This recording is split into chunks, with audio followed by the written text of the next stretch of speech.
What's up guys, and welcome back to another episode of Career Mode. This is episode number 17 and we're starting today's episode off on the back of our first two games of the Premier League season, both wins and both clean sheets as well. Yeah, this is a new Nottingham Forest team this year, and as you would have seen, start the season off, Tony, our new signing, the shocker, bagged his first goal with his first touch for Forest in the 1-0 victory at Ellen Road, and then in the 2-0 victory against Leicester City, Taiwo and Brennan scored one each. So all three of my strikers have got a goal each this season. The question is, who starts? Well, pre-game for our first of today's episode in the EFL Cup second round against Swansea, Tony said he wants to start more games. So I gave him the nod in this game in midweek against the Welsh side here. But last year, when we got to the Carabao Cup semi-finals, it felt like a bit of a fever dream, really. We actually went all the way to the Final Four because, well, we were awful last season.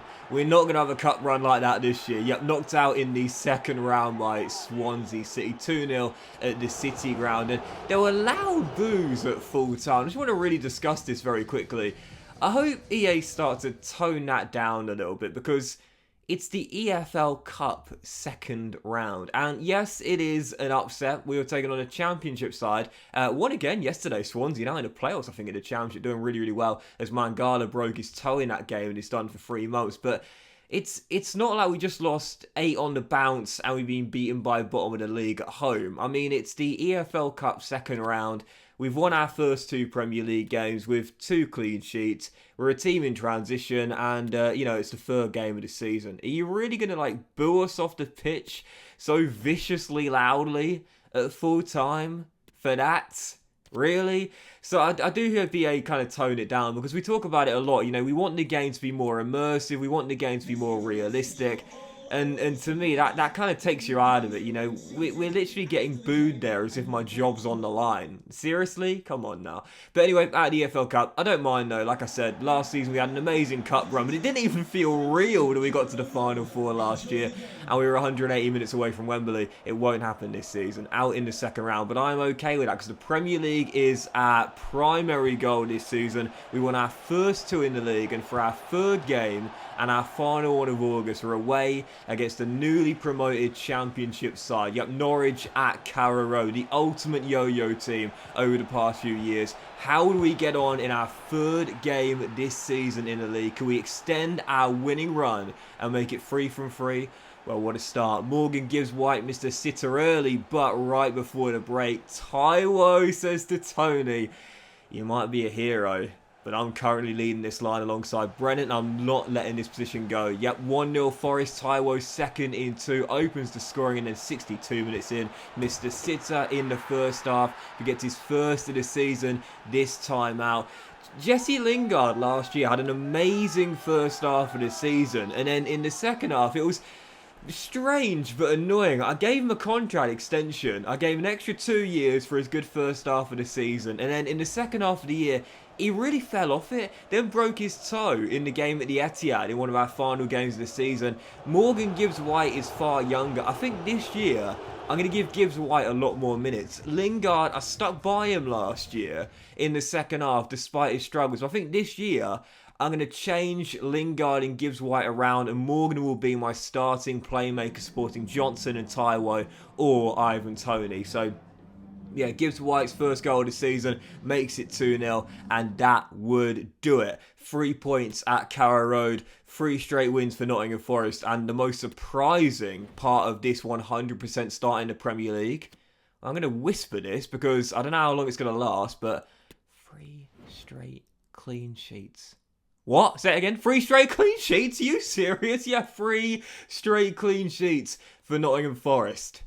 Did we have 3 straight clean sheets all year long last season? I don't think so. So deadline day comes around. Didn't really have any plans to do anything. We did sell Will Swan to Oakwell. He's off to Barnsley. Totally fine with that. He was going to get released if I couldn't sell him, so he's gone to Barnsley. And also rejected a bit for Dale Fry from Cagliari. I wouldn't be against selling the former Borough centre-half. He came in last season. Didn't really impress me that much. And I don't think he's going to grow much now at 26 years old. But I want it to be to a realistic destination, not Cagliari. But following that, we had a loan offer, or two loan offers really, for Nico Williams, both from Spanish sides, and I turned them both down. I want to loan Nico Williams out because, you know, you brought in Livramento from the Saints. We've got Jayden Bogle, who I really like as well.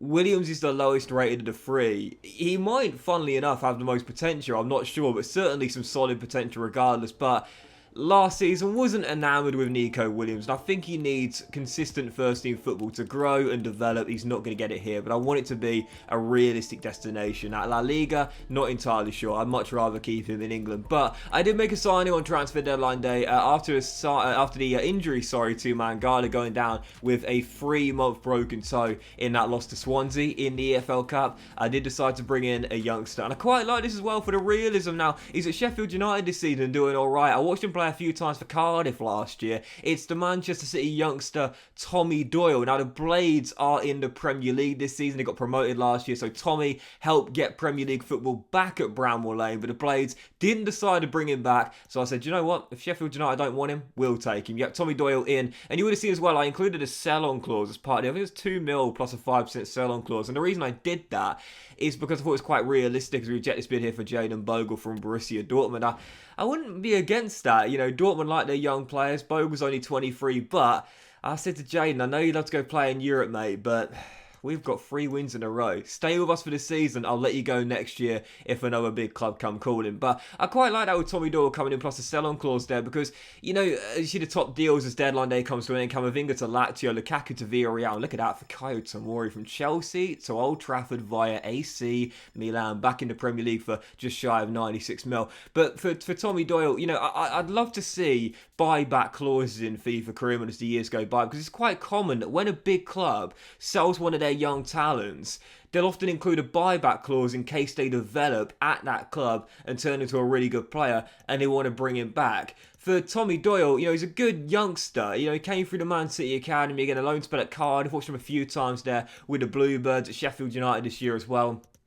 It's quite common if a player's developing well at a let's just call them a lesser reputable club, then the big side will include a buyback clause to know that they won't be too disappointed if he's tearing it up and he's no longer out on loan, but he's left permanently, because they can bring him back for a reasonable fee. But buyback clauses don't exist in FIFA career mode. I don't really know why, to be honest, but a sell-on clause I think is reasonably realistic there. You know, Man City knowing that if we do develop him nicely and he turns into a really good player, maybe on the fringes of the England squad, and we sell him on for, let's say, I don't know, 30 mil, Man City will get 1.5 mil of that, is that right? So yeah, my maths is terrible. For those of you that are new to my channel, you'll learn this very quickly. I got an E in GCSE maths. My maths is shocking, but yeah, Doyle is in, and again, just here to add squad depth really after the Mangala injury, and I changed Yates' position from holding mid to centre half.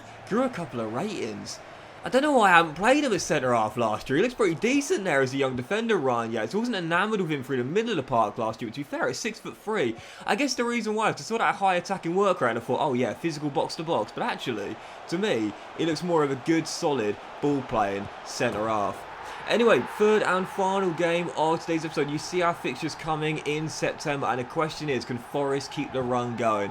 3 games, 3 clean sheets, and 3 wins. 100% start for Nottingham Forest. And for our final game today, Brentford, the Bees, coming to take us on here at the City Ground. Brennan Johnson, second of the season, makes it 1-0 Nottingham Forest. And I just don't know what to do. I don't know what to do now. I know I could play Johnson as attacking mid and have Tony and Tyrell together. I'm not sure about that. I think Johnson has to be leading our line, because I like one of my strikers to be a bit of a deep lying forward to create as well, and Johnson can do that. He had the second most assists in the Premier League last year, and he can score as well. Case in point in this game, he's a complete forward in this team with Forest. He can set them up and bang them in, and he does in this game against Thomas Franker's side. Scored our first. Henderson made a good save in the first half as well, and then soon after the restart, Rodri to Brennan. Once again, it's Nottingham Forest 2, Brentford 0. On course for 4 straight wins. And with 17 minutes to go, the question was, could we get Brennan Johnson his first hat-trick of the season? Yes, we could. Rodri set up the second, got the hockey assist for the first, and also assist Brennan for our third. Our academy graduates, Rodri Brown and Brennan Johnson, and the latter picks up his first match ball this season. Nottingham Forest 3, Brentford 0. We are a completely new team. 4 games, 4 clean sheets, 4 wins, and Nottingham Forest have 12 points out of 12. And, oh man, don't look now, but Nottingham Forest, after having a 100% start, are currently sitting top of the Premier League.